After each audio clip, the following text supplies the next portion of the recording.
All right, we're drawing this one, and it's important in order to draw circular items on isometric paper, it's important that you do this oval correctly.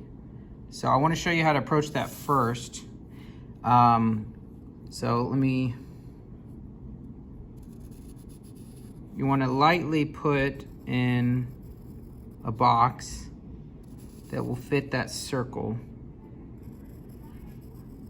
And this box, for the example I'm having you do, is a 4x4 box.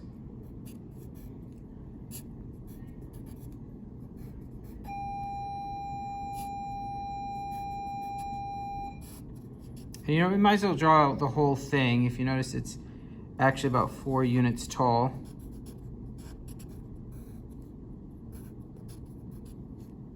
And in the front, it goes down 2 units. It really helps to kind of set up this boxy look first with these items, especially if the whole thing is very circular. If there's just like one circle, then maybe not have to do that. But if the object itself, like a cup or a cylinder or a can or a wheel, if it's majority circular, then it's best to kind of give it the box shape first. Remember my steps. Step 1 is a box in a boundary and subdivide. So it helps to kind of get the overall shape first. I think it comes out about 7.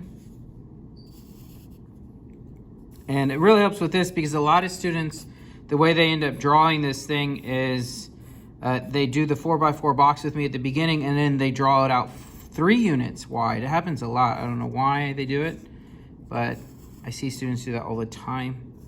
So once I box it in first using these dimensions, then I know exactly where it is, and I basically need to try and fit my circular item inside of there. So the first one is the oval at the top. And just like I showed you when we first did a circle, I taught you that the circle fits inside of a box and it touches the edges of the box right in the middle. And then I would get 2 midpoints at the top and the bottom, and that gave me 8 points to kind of mark my circle. You're gonna do basically the same thing here, that I know 4 points that my circle is gonna touch from here to here, to here, to here, to here. The circles that are the most easy is these real long parentheses-like circles. Arches, I mean. So I'm gonna have like a parentheses kind of arch there and here.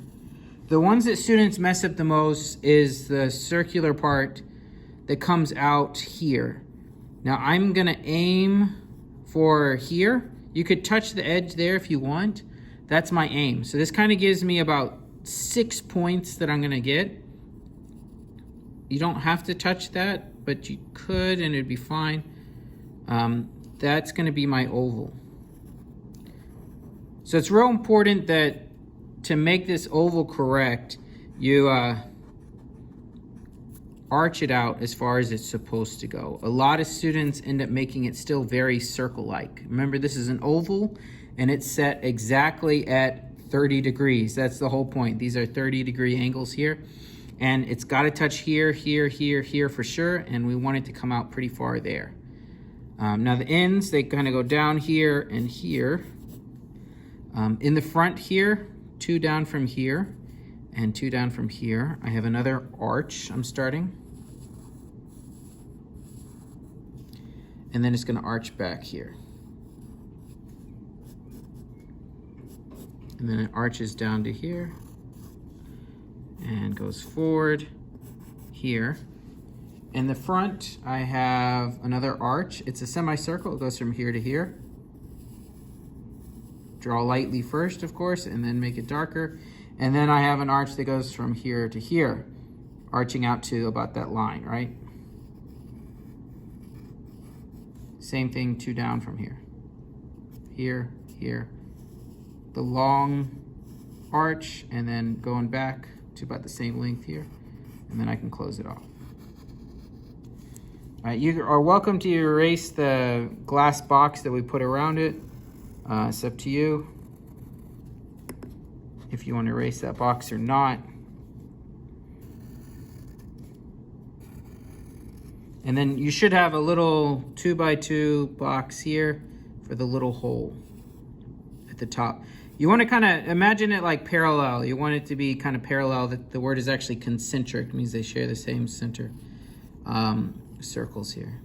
So once you get that drawn, your next step is to shade it. And your approach for shading, I would recommend, is you want to go from dark